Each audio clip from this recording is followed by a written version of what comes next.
Hey all, Cam here. Today I wanted to review the clip of Xaryu's BFD SodCore Twitch viewer group and break down what I think maybe could have been done better here with a better likelihood of killing the boss. I do want to give a disclaimer here that this is Xaryu's Twitch raid group here. This was just for fun. Obviously, they're just trying to have a good time here. I'm a big fan of Xar, and the purpose of this video here is simply purely educational. I want people to walk away from this fight, hopefully with just a deeper understanding than what they had before, and maybe can take something they learned from this video and use it in one of their own raids. One last thing I want to mention here that I'll mention again later is I can't really understate how much more difficult this is to do, in a live stream, in a live setting. And so, mad props to Xaryu for pulling this off as close as they did. And this video is in no way me saying that I think I could have done this, and not wiped here. I actually think I would have wiped as well. There's just so much going on here and a lot to manage that to have done kind of the retroactive analysis that I'm doing here would have been very difficult in the moment. Is going to be circle. Okay, I think the first two that should go down are probably Rogue and Warrior. So when I pull the boss, I will pull them. I will stay at max melee range. Rogue and Warrior stay on top of the boss. You guys go down first, and then you'll come back up. I'll hit all of the kicks while I'm up, and then if I go down second, then lit crit, you get all the kicks while I'm down. Mage, you're a backup kick. So it'll be I'm first kick, Rogue is second kick, Mage is third kick. I can call it out while we're fighting. So hopping directly into the poll, one thing I want to note right here, right now, is that the Warrior does not have like pre-rage on this pull, which can be detrimental, specifically when they're the first ones going down into the Dream, because they're going to take a longer time killing those priestesses.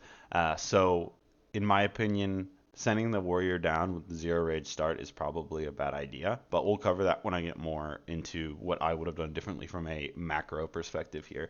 So he'll go in, drop the Flame Shock, that's totally fine.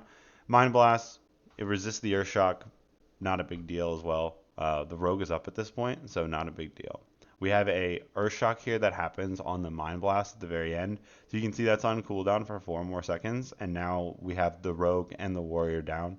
Now, again, to my previous point, the Warrior did not have full rage going into this fight. So now you have a Warrior under the Dream without full rage, and you may be saying, well, he may not be running, Consumed by Rage, which is the 25% damage boost if you're over 80% rage. He is. I checked Gellyhast, his rage goes over 80%, and he gets like the animation. So he is running that rune. So to me, there seems to be something missing here that should have probably been thought about. So anyway, we'll continue on. Specifically looking now at micro, right? So here, Shadowy Chains, 1 second left on Earthshock. This is from Earthshocking that Mind Blast earlier. With the Rogue down, this should not be, you should not be using your Earthshock on non-Shadowy Chains. And also, the Mage, I don't know if it got resisted or whatever, but this is when the Mage should be using the counterspell right here. So Mind Blast gets Earthshocked here. Again, should not be using it on this. I think it's totally fine if you do the very first Mind Blast, but this one right here, the second Mind Blast, is the problem, because Shadowy Chains is technically still on cooldown. I think it's like a 10 or 12 second cooldown. And because Earthshock is so quick, you can use it. But doing that second one there means that you're going to see Shadow Chains, I think here. Yeah, and so you see Shadow Chains got 1 second or half second on Earthshock left. It would have been maybe super tight. But anyway, just goes off, and then that only hit Cat Williams, so really good spread, honestly, there. Quick dispel, so that one's not as big a deal. So again, they're still down, and Earthshock goes out there too late. That's too close to the chains. You're going to see chains here. Yep, chains here again. So the same thing keeps happening, and it's not a major deal. You can see the mana on the priest looks pretty good. And right, I think about here or soon is when we see the Rogue and the Warrior die. So chains, he interrupts that perfectly. You see him, he's holding it this time, he's learning, so that's good. Now those both die. I guess there's a timer when you're in the Kelris Dream. Now, I thought that this was over immediately, but as you'll see, They actually can probably do this as is. So the damage is pretty good. Let's also take a second to review this, right? 150, 131, 104, 97. Like the damage is not bad. They are missing two, but you know, in the prior fight, Warrior was a little lower on the damage meter, so not maybe the end of the world. Chains gets off there, really just not getting that Urshock in time, just missing chain after chain. And so here, when you go under, he's with the Feral, that's great, but he should be dual wielding immediately as he's going under. And if he doesn't have a dual wield weapon, that's a mistake, just straight up. Having Rockbiter on that offhand is absolutely massive for your main hand damage as well. So dual wielding increases your damage as a summon a ton. So to me, he should be instantly dual wielding and bursting these mobs as quick as he can. Yes, he should be saving some mana, but also getting out of this phase should be a top priority. So you can see because he's not swapping, just using the mace, like he's bopping these, but it's extremely slow. This is just not exactly what you want to be doing, right? So I'll go ahead and let his play out, and then we'll kind of talk about where we stand once they get out of this. And overall, it wasn't bad. I think it was what 5, 6 priests for them to get out. This is number 6. So they're doing okay outside, right? They did get a shadowy change just went off. Okay, so let's get to 35%. So phase 2, and we'll take stock of where we're at. So he's saving his Urshock this time. Boom, perfect. That's exactly what he should be doing. Alright, so he's gearing up for phase 2. We have a Druid at half HP. Everyone else is close to full, and we have 2 priests, one at 85% mana and one at 75% mana. So this is looking pretty strong. Mage is at full, dang near full mana.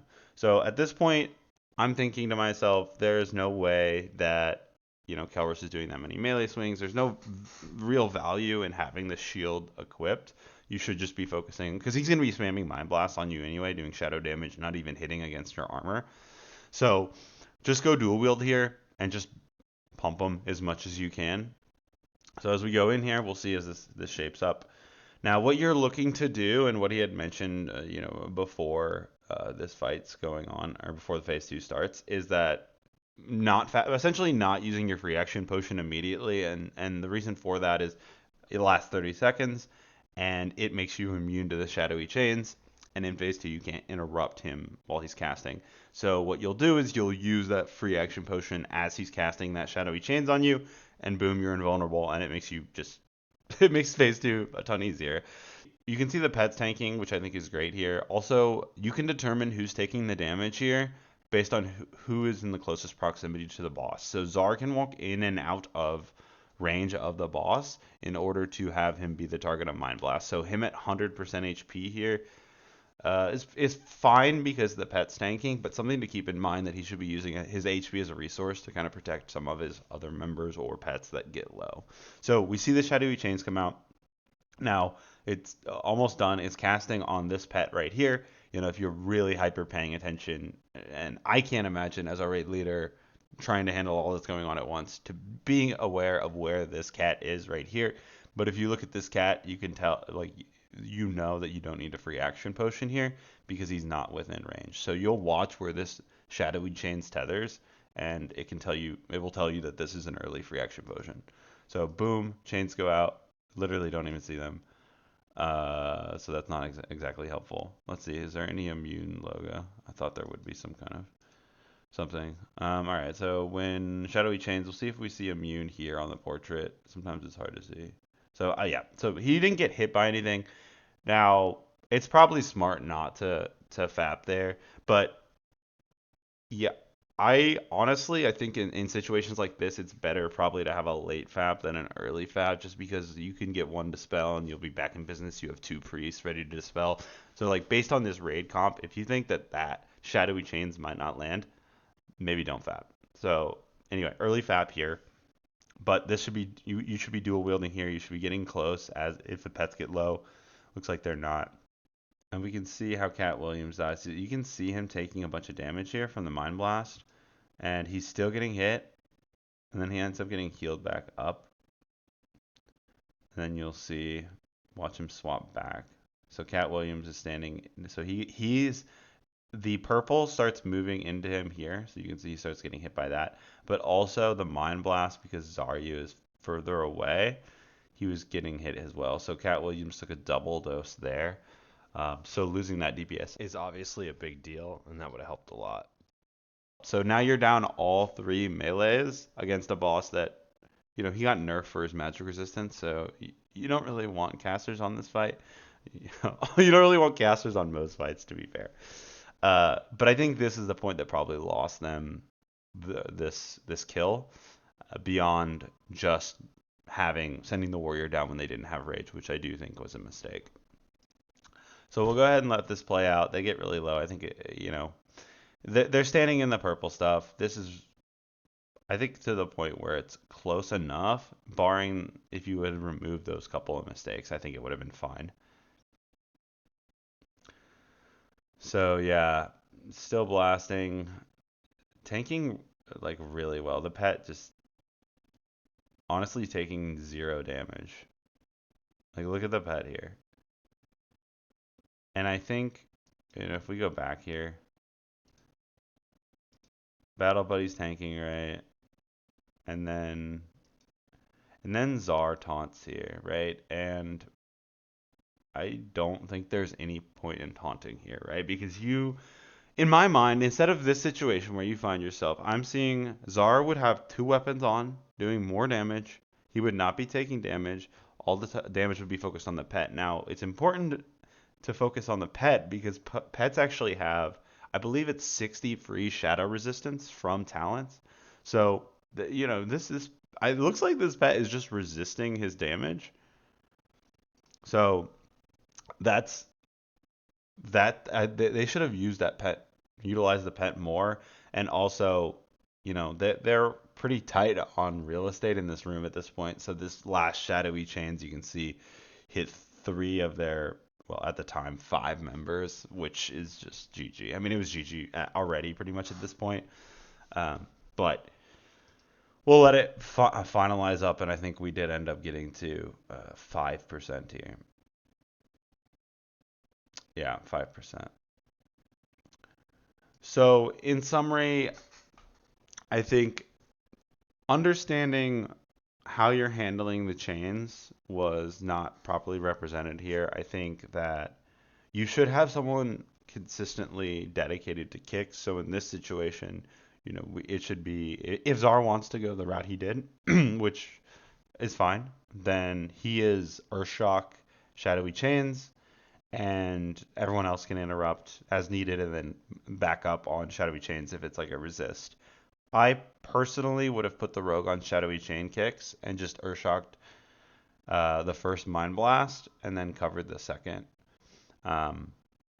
So, like I said, right, that Earthshock's only 6-second cooldown, so if you do want to interrupt that Mind Blast directly after the Shadowy Chains, you can and still fit it in. So they didn't have someone properly dedicated to Shadowy Chains, so 3 or 4 of those went through, which is a pretty big deal.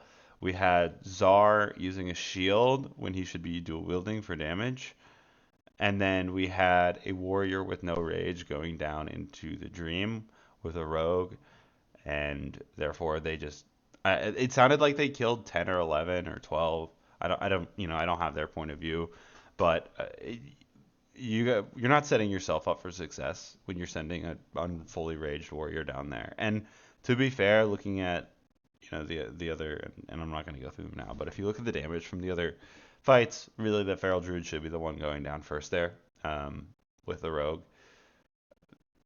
Yeah, I mean, it also takes the Wind Fury down with the Rogue, which is a big deal. So anyway, that's all I've got to say for this. Tragic loss, but great for the content. So all part of your plans, are you? Question mark. So let's talk about the second part of this now. This is just overall meta macro strategy that I'd like to talk about here. And so basically what I'm saying is I want to look at this composition. I want to look at the known variables and information that we have and say, how could we have done this fight better? And what is the best way to do this fight? Or the best way that I would know how to do this fight? And I'll go ahead and start listing things that I think are important. Number one, and I said this prior, is ditch the shield.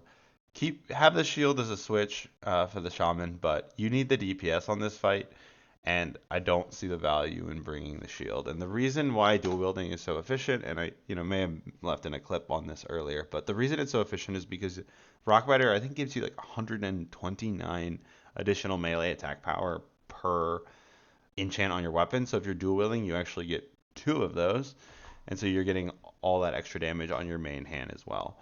So definitely, we're saying number one, get rid of the shield. All right, we're dual wielding.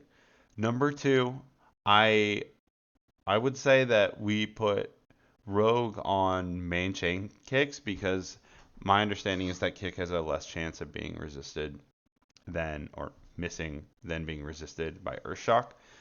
But with the cooldown on Earthshock being this low as a tank, I'm never using Earthshock anywhere except Shadowy Chains, most likely, right? Because it's just too much of a risk to miss. And if you hit, you're saving, what, 200 damage from a Mind Blast. You have two priests, a mage that heals. It just doesn't seem that important. So I think they would have been way better off with that. And then talking about who we're sending down into the dream, I just mentioned this before, but I think if you look at the meters here, and I'll take a quick stop. And sorry, I don't want to really compare on Baron. Gamora, I mean, you can see the damage on Gamora, right? 101 versus 42 damage on the Warrior. I mean, it's a tough fight for Warriors a bit because of the heavy armor, but we go to Lady Cerevis. I think she's dying right here. If we go to Lady Cerevis, we can look 136 versus 77. So, he's leading a raid. He's trying to have fun. Like, I don't expect him to be looking at the logs, doing this kind of math. But as someone who's looking at this from, you know, back seat, of course I'm going to be doing that. So let's say that in this different scenario that we're sending down the Druid and the Rogue. In this scenario, again, obviously hindsight, 2020, but this scenario, the Rogue and the Druid lives. Now, you do kind of find yourself in a situation where eventually you do have to have the Warrior go down, or you send a Hunter down. But that's kind of a bigger issue with the Warrior not really pulling his weight, for lack of a better word. Like, I'm not trying to roast the guy, but it is what it is. If you have a weak link killing these priests, then you just do, and you kind of need to accept that. So anyway, I would have done that, and then the other thing is I probably would have just said keep pet taunts on this entire time. They have that improved shadow resist, so you have 60 shadow res on these pets. They should be taunting. There is potential. I think that maybe there's crushing blows off of Kelris, but I think on my hunter, I've put taunt on this boss and had no issues. So I think that's another opportunity with Xaryu, doing his thing, spamming Earthshock, pulling thread every once in a while with his dual wield, and then the pets constantly taunting off each other. You get a good spread of the damage across the raid, and then with Cat Williams and Little Crit going into the Dream, you can ensure they're getting out of there as quick as possible to set up your rogue for success. And then, your warrior and yourself probably that will find yourself going under in phase two. It's going to be a tough one, but you will do better with dual wield than if you were doing it solo. And it also gives your warrior time to go in with a full rage bar so that he can actually do more damage. So, and then yeah, you're slowly burning down here, and this should all be dual wield. And in theory, you would have your other peeps up, maybe not, but you should be able to eke out another 5% from this for sure. And that's really the video. Thank you for watching. If you made it this far, that's awesome. We'd love if you subscribe, but keep checking me out if you enjoy, educational deep dives into these random topics that ultimately don't really matter. And anyway, none of this was meant at a shot at Xaryu or anything like that. And I want to be clear for everyone. I'm not saying that if I was raid leading this raid that everything would have been fine. I think I would have wiped as well, to be completely honest with you, just because this is so much to think about in the moment. You'd really have to have basically notes ahead of time of what you were thinking based on the class, because like he's trying to live stream this, like I said, there's a lot going on. I really would, yeah, I'd be surprised if someone was able to maintain this level of juggling on the fly. So anyway, thanks for watching. See you around. Cam out.